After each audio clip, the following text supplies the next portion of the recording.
നമസ്കാരം, ജയകൃഷ്ണനാണ്. ഇപ്പോൾ കർക്കിടക മാസം ഇന്ന് തുടങ്ങുകയാണ്, 1-ാം തീയതിയാണ്. അപ്പോൾ വാദ്യകലാകാരന്മാർ സാധാരണഗതിയിൽ ഉഴിച്ചൽ, സുഖചികിത്സ, ചവിട്ടിത്തടകൽ അങ്ങനെയുള്ള കാര്യങ്ങളൊക്കെ ചെയ്യുന്ന സമയമാണ് ഏകദേശം. അതുമാത്രമല്ല, ഈ അഭ്യാസം തുടങ്ങുന്ന ഒരു സമയമാണ് കർക്കിടക മാസത്തിൽ. പണിയൊന്നും ഇല്ലാതിരിക്കുമ്പോൾ വാദ്യക്കാരെല്ലാവരും കൂടി ഒരു സ്ഥലം കണ്ടെത്തി, ഒന്നുകിൽ ഒരു ഗുരുനാഥനെ കണ്ടെത്തിയിട്ട് ഉപരിപഠനം ചെയ്യും, അല്ലെങ്കിൽ അവർ തന്നെ സാധകം തുടങ്ങിയ കാര്യങ്ങൾ ചെയ്യും. അപ്പോൾ അങ്ങനെ ചെയ്യുന്ന സമയമാണ്. അപ്പോൾ വാദ്യം പഠിക്കുകയാണ്, ചെണ്ട ആണ് ഉദ്ദേശിക്കുന്നത്. ചെണ്ട പഠിക്കുകയാണെങ്കിൽ നമ്മൾ പ്രൊഫഷണലായിട്ട് അത് കൊണ്ടു നടക്കണമെന്നുണ്ടെങ്കിൽ തീർച്ചയായും നല്ലൊരു ഗുരുനാഥനെ കണ്ടെത്തി അദ്ദേഹത്തിൻ്റെ ശിക്ഷണം സ്വീകരിച്ച് വൃത്തിയായിട്ട് അതിൻ്റെ ബേസ് വൃത്തിയായിട്ട് പഠിക്കുകയാണ് വേണ്ടത്. അങ്ങനെ അയാളെ അതിനൊരു ആധികാരികതയുണ്ടാവും. ഇപ്പോൾ ഒരുപാട് ആളുകൾ അങ്ങനെ പഠിക്കാൻ സാഹചര്യമില്ലാത്തവരുണ്ടാവും. അപ്പോൾ അവർ ഓൺലൈനായിട്ടൊക്കെ വീഡിയോസൊക്കെ കണ്ടിട്ട് പഠിക്കുന്നവരുണ്ടാവും. അപ്പോൾ അവർക്ക് വേണ്ടിയിട്ട് കുറച്ച് കാര്യങ്ങൾ പറയും, വീഡിയോ ചെയ്യാമെന്ന് വിചാരിച്ചിട്ടാണ്. അപ്പോൾ എൻ്റെ അറിവിൽ വരുന്ന കാര്യങ്ങളും ഞാൻ പറഞ്ഞു കൊടുക്കുന്ന രീതിയാണ് പറയുന്നത്. അതാണ് ശരി എന്നും ഞാൻ പറയുന്നില്ല, അതിൽ കുറേ തെറ്റുകളുണ്ടാവാം. അപ്പോൾ എനിക്ക് തോന്നുന്ന ഞാൻ മനസ്സിലാക്കി വെച്ച കുറച്ച് കാര്യങ്ങൾ പറയുന്നതേ ഉള്ളൂ. അപ്പോൾ സാധാരണഗതിയിൽ നമ്മൾ ചെണ്ട പഠിക്കുമ്പോൾ ഈ പറഞ്ഞതുപോലെ ചെയ്യേണ്ടത്, ഒരു രക്ഷിതാക്കൾ ആ കുട്ടിയെയും കൂട്ടി ഏതെങ്കിലും നല്ലൊരു ഗുരുനാഥനെ കണ്ടെത്തി അദ്ദേഹത്തിൻ്റെ വീട്ടിൽ പോയി, അല്ലെങ്കിൽ അദ്ദേഹത്തിനെ വീട്ടിലേക്ക് ക്ഷണിച്ച് അദ്ദേഹത്തിന് ഒരു വിളക്ക് വെച്ച് അതിൻ്റെ മുമ്പിൽ നിന്ന് ദക്ഷിണ കൊടുത്ത് അദ്ദേഹത്തിനെ ആ കുട്ടിയെ ഏൽപ്പിക്കുകയാണ് പഠിപ്പിക്കാൻ വേണ്ടിയിട്ട്. അദ്ദേഹം ഗണപതി കൈ മുതൽ തുടങ്ങിയിട്ട് തായമ്പകയാണോ, മേളാണോ, പഞ്ചവാദ്യമാണോ എന്താണെന്ന് വിചാരിച്ചാൽ അദ്ദേഹം പഠിപ്പിക്കുക ചെയ്യുക. അപ്പോൾ അങ്ങനെയാണ് അതിൻ്റെ ഒരു സിസ്റ്റം. അപ്പോൾ അത് ചെണ്ട ഏതായാലും പഠിക്കുമ്പോൾ നമ്മൾ ആദ്യം വേണ്ടുന്നത് തായമ്പകയൊക്കെ ആണെങ്കിൽ കൈയും കോലുമായിട്ട് തന്നെ സാധകം ചെയ്ത് പഠിക്കുന്നതായിരിക്കും കുറച്ചും കൂടെ ശബ്ദം വൃത്തിയാവാൻ നല്ലത്. മേളോ സാധാരണ രീതിയിലാണെങ്കിൽ വലിയ പ്രൊഫഷണലായിട്ടൊന്നും പോകാൻ ഉദ്ദേശിക്കുന്നതല്ല എങ്കിൽ 2 കോലായിട്ട് പഠിച്ചാലും മതി. കാരണം ഈ പുറമേയുള്ളവരൊക്കെ ആകുമ്പോൾ അവർക്ക് ഈ കൈ വെച്ച് ഈ കരിങ്കല്ലിലോ ഈ മരത്തിൻ്റെ കഷ്ണത്തിലോ അടിക്കുമ്പോൾ വേദന എടുക്കും. അതുമാത്രമല്ല, അത് അവരുടെ ജോലിനെയൊക്കെ ബാധിക്കുന്നതാണെങ്കിൽ 2 കൈയിലും കോല് പിടിച്ചിട്ട് കൊട്ടുകയും ചെയ്യാം. അപ്പോൾ എന്തായാലും നമ്മൾ ആദ്യം പഠിക്കേണ്ടത് ഗണപതി കൈ ആണ്. ചെണ്ടയായാലും തിമിലയായാലും എന്തായാലും ആദ്യവും അവസാനവും നമ്മൾ സാധകം ചെയ്യുമ്പോൾ ഗണപതി കൈയാണ് കൊട്ടുന്നത്. അപ്പോൾ ഗണപതി കൈയാണ് നമ്മൾ ആദ്യം പഠിക്കുന്നത്. അപ്പോൾ ഗണപതി കൈ പഠിക്കുന്നതിന് മുമ്പായിട്ട് സാധാരണഗതിയിൽ ഏറ്റവും നല്ലത് ചെയ്യുന്നത് എനിക്ക് തോന്നിയിട്ടുള്ളതാണ്, ഞാൻ പറയും, നമ്മൾ പഠിക്കുന്ന സാധനത്തിൻ്റെ വായ്ത്താരികളിലൂടെയാണ് നമ്മൾ ഈ ചെണ്ടയുടെയും ഈ വാദ്യമേഖലകൾ മൊത്തം പഠിക്കുന്നത് വായ്ത്താരികളിലൂടെ. ആദ്യം വായ്ത്താരിയാണ് ഈ കൊട്ടുന്ന സാധനത്തിൻ്റെ വായ്ത്താരിയാണ് പഠിക്കുക. ഇപ്പോഴാണ് നമ്മൾ എഴുതി വെച്ചിട്ടും വീഡിയോ കണ്ടിട്ടൊക്കെ പഠിക്കുന്നത്. ഞാൻ പഠിക്കുന്ന കാലത്ത് ഒക്കെ എഴുതി വെക്കൽ തുടങ്ങിയിട്ടുണ്ട്. അപ്പോൾ അതിനു മുമ്പേ ഉള്ളൊരു കാലഘട്ടത്തിൽ ഈ എഴുതിയിട്ടുള്ള പഠിക്കലൊന്നുമില്ല എന്നാണ് അറിയാൻ കഴിഞ്ഞത്. വായ്ത്താരികൾ ഇങ്ങനെ പറഞ്ഞു കൊടുക്കും, ഗുരുനാഥൻ ശിഷ്യന് വായ്ത്താരിയായിട്ട് അത് പറഞ്ഞു കൊടുക്കും. ആ വായ്ത്താരി ആ ടോണിൽ തന്നെ ചെല്ലി പഠിക്കുകയാണ് ചെയ്യുക. അതാണ് അതാകുമ്പോൾ എവിടെയും പോകില്ല, നല്ല കൃത്യമായിട്ട് ചെല്ലി അത് ഉറപ്പിക്കുകയാണ്, പിന്നെ അത് കൊട്ടി ഉറപ്പിക്കും, അങ്ങനെയാണ് ചെയ്യുക. അപ്പോൾ വായ്ത്താരികളാണ് ആദ്യം പഠിക്കേണ്ടത്. ആ വായ്ത്താരികൾ പഠിച്ച് അത് താളം പിടിച്ച് ചെല്ലാൻ പറ്റുന്ന അവസ്ഥയിലേക്ക് എത്തി. അത് നമ്മുടെ കൈ ആ സമയത്തൊക്കെ നമ്മൾ സാധകം ചെയ്യുന്നുണ്ടാവും, കൈ നടക്കാൻ വേണ്ടിയിട്ട് പ്രാക്ടീസ് ചെയ്യുന്നുണ്ടാവും. 3-4 പാടക കൈകളുണ്ട്, അതൊക്കെ പറയാം. അപ്പോൾ അത് പ്രാക്ടീസ് ചെയ്യുന്നുണ്ടാവും. അതിന് ശേഷം നമ്മൾ ഈ പഠിച്ച ചൊല്ലുകൾ, വായ്ത്താരികൾ നമ്മൾ പ്രാക്ടീസ് ചെയ്യുകയാണ്. ചെണ്ടയിലോ പലകയിലോ അതുപോലെ ഈ കരിങ്കല്ലിൻ്റെ ഇതിൻ്റെ മുകളിലോ നമ്മൾ കോല് വെച്ചിട്ട്, ഒന്നുകിൽ ഒരു കോലും ഒരു കയ്യുമായിട്ട് അല്ലെങ്കിൽ 2 കോലായിട്ട് നമ്മളത് പ്രാക്ടീസ് ചെയ്ത് കൈക്ക് സ്വാധീനം വരുത്തുകയാണ് ആ സാധനം ചെയ്തിട്ട്. അപ്പോൾ അങ്ങനെയാണ് ചെയ്യുക. അങ്ങനെയാണ് അതിൻ്റെ നല്ല രീതിയിൽ നിന്ന് എനിക്ക് തോന്നുന്നു. ഈ വായ്ത്താരികൾ തന്നെ പറയുന്ന ഓരോ നാട്ടിലും എത്തുമ്പോഴും പറയുന്നതിൽ വ്യത്യാസം ഉണ്ടാവും, കൊട്ടുന്നതിൽ വളരെ ചെറിയ വ്യത്യാസങ്ങളേ ഉണ്ടാവാറുള്ളൂ, കുറവാണ് വ്യത്യാസം. പറയുന്നതിൽ വ്യത്യാസങ്ങളുണ്ടാവും, വായു കൊണ്ട് പറയുന്ന അക്ഷരങ്ങളിൽ വ്യത്യാസം ഉണ്ടാവും. ഞാനിപ്പോൾ പറയാൻ ശ്രമിക്കുന്നത് ചെണ്ടയിൽ നമുക്ക് വരുന്ന അക്ഷരവുമായിട്ട് ബന്ധപ്പെട്ട രീതിയിലാണ്. ചെണ്ടയിൽ നമുക്ക് ഇടത് കൈയിലാണെങ്കിൽ മിക്കവാറും ഗും എന്നുള്ള ശബ്ദം, അതുപോലെ കാം എന്നുള്ള ശബ്ദം, അത് ഗീന്നും കാം എന്നൊക്കെ പറയും. ഈ 2 ശബ്ദമാണ് വരിക, ഗും എന്നുള്ള ശബ്ദവും കാം എന്നുള്ള ശബ്ദവും. അതുപോലെ കോലിലാണെങ്കിൽ ഡ എന്നുള്ള ശബ്ദവും നാ എന്നുള്ള ശബ്ദവും. ഇങ്ങനെയാണ് 4 ശബ്ദങ്ങളാണ് പ്രധാനമായിട്ടും ചെണ്ടയിൽ നമ്മൾ ഉപയോഗിക്കുന്നത്. അത് വെച്ചിട്ട് ഗണപതി കൈ പറയാം. അതായത് ഗീ കാം, നാ കാ നാ ന കാം, ഡ ഡ ഗ ഡ ഡ കാ ന ന കാം, നാ കാ ന ന കാം, ഡ കാം നാ ന കാം, ഢ ഢ ഡ ഡ ഗ ഡ ഡ കാം ന ന കാം. ഒന്ന് താളം പിടിച്ചിട്ട് പറയുകയും ചെയ്യാം. ഗീ കാം ന ഗ ന ന കാം, ഡ ഡ ഗ ഡ ഡ ഗ ന ന കാം, ന ഗ ന ന കാം, ഡ കാം ന ന കാം, ഡ ഡ ഡ ഡ ഗ ഡ ഡ ഗ ന ന കാം. ഇതാണ് ഗണപതി കൈയുടെ വായ്ത്താരി. ഇത് കൊട്ടുന്നതും മറ്റും ഞാൻ കുട്ടികൾ കൊട്ടുന്നതിൻ്റെ വീഡിയോസും മറ്റും ഇതിൻ്റെ കൂടെ ചേർത്ത് തരാം.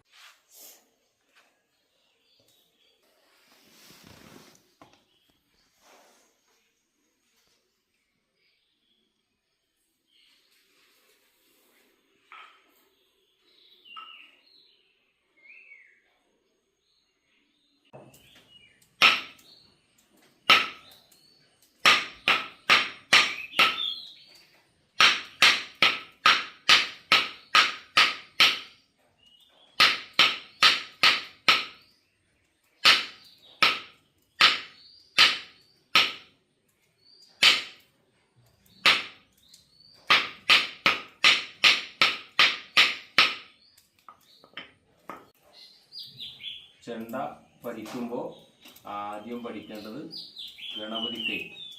എന്താ പറയുക? ഗണപതി കൈൻ്റെ കൊട്ടുന്നതാണ് ഇപ്പോൾ കൊട്ടിച്ചത് കൈ പിടിച്ചത്. അപ്പോൾ ഗണപതി കൈൻ്റെ വായ്ത്താരി ഞാൻ പറയാം. ഞാൻ പറയുന്നത് പോലെ അതേ താളത്തിൽ പറയണം ആദ്യം, പിന്നെ നമുക്ക് കൊട്ടാൻ പറ്റും. അപ്പോൾ ഗണപതി കൈ തുടങ്ങുന്നത് ghee calm, na ga na na kam, gi kam, na ga na na kam,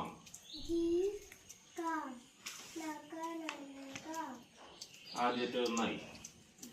രണ്ടാമത്തത് ഡ ഡ ഗ ഡ ഡ ക ന ന കാം, ഡ ഡ ഗ ഡ ഡ ക ന ന കാം. രണ്ടെണ്ണായി. ഒന്നാമത്തത് ന ക ന ന കാം. മൂന്നെണ്ണായി.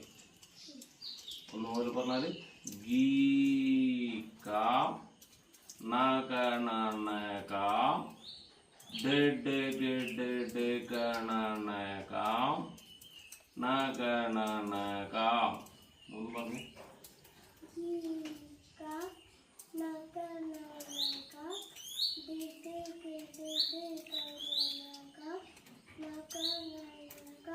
അടുത്തത് ഡ കാം ന ന കാം. നിർത്തിയിട്ട് ഡ കാം ന ന കാം. അവസാനത്തത് ഡ ഢ ഡ ഡ ഗ ഡ ഡ ക ന ന കാം. അപ്പോൾ മൊത്തത്തിലൊന്ന് പറയാം. ഗീ കാം, ന ക ന ന കാം, ഡ ഡ ഗ ഡ ഡ ക ന ന കാം, ന ക ന ന കാം, ഡ കാം ന ന കാം, ഡ ഡ ഡ ഡ ഗ ഡ ഡ ക ന ന കാം. എല്ലാം കൂടി ഒന്ന് പറഞ്ഞു.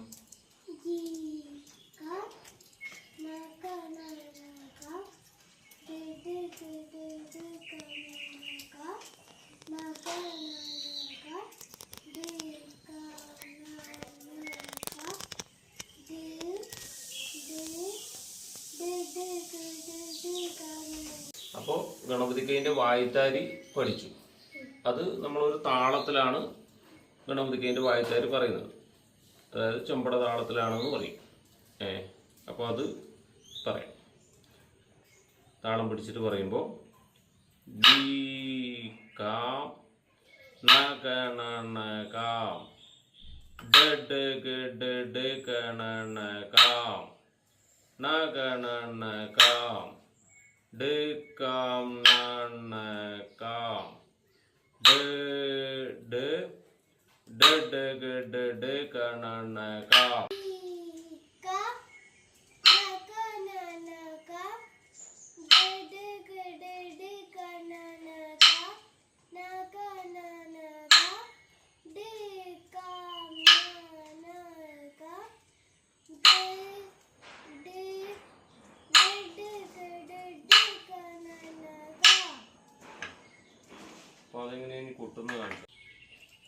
അപ്പോൾ ഗണപതി കൈ കൊട്ടുമ്പോൾ മാത്രമല്ല, നമ്മൾ ഇനി കൊട്ടുമ്പോൾ അങ്ങോട്ട് കയ്യിൽ വരുന്ന അക്ഷരങ്ങൾ ശ്രദ്ധിക്കണം. അതായത് ഗീ എന്നുള്ള അക്ഷരം, കാം എന്നുള്ള അക്ഷരം, കാ എന്നുള്ള അക്ഷരം, ഗും എന്നുള്ള അക്ഷരം ഒക്കെ ഇടത്ത് കയ്യിലാണ് വരിക ഈ കയ്യിൽ. അതുപോലെ ഡ എന്നുള്ള അക്ഷരം, നാ എന്നുള്ള അക്ഷരം, ടാ എന്നുള്ള അക്ഷരം, രീ എന്നുള്ള അക്ഷരം, ടാ എന്നുള്ള അക്ഷരം ഒക്കെ വലത് കയ്യിലാണ് വരിക. അപ്പോൾ അത് നമുക്ക് കൊട്ടുമ്പോൾ ഓരോ കൈ വരുന്നത് പറഞ്ഞു പഠിക്കാം. അപ്പോൾ നമ്മൾ ഇപ്പോൾ ഗണപതി കൈൻ്റെ ആദ്യത്തെ പഠിച്ചത് എന്താ? ഗീ കാം അല്ലേ? അപ്പോൾ അത് രണ്ടും ഗീ കാം. പിന്നെ ന കണ ന കാം. അപ്പോൾ ന ക ന ന കാം. അപ്പോൾ ഒന്നായിട്ട് കൂട്ടാം. ഗീ കാം ന കണ ന കാം. മനസ്സിലായില്ലേ? ഒന്ന് കൂട്ടിയത് ഗീ കാം ന കണ ന കാം. അതന്നെ. അടുത്തത് ഡ ഡ ഗ ഡ ഡ ഗ ന ന കാം. അതായത് ഡ ഡ ഗ ഡ ഡ ക ന ന കാം. അതൊന്ന് കൂട്ടിയേ. ഡ ഡ ഗ ഡ ഡ ക ന ന കാം. ഓക്കെ. അടുത്തത് ന ക ന ന കാം.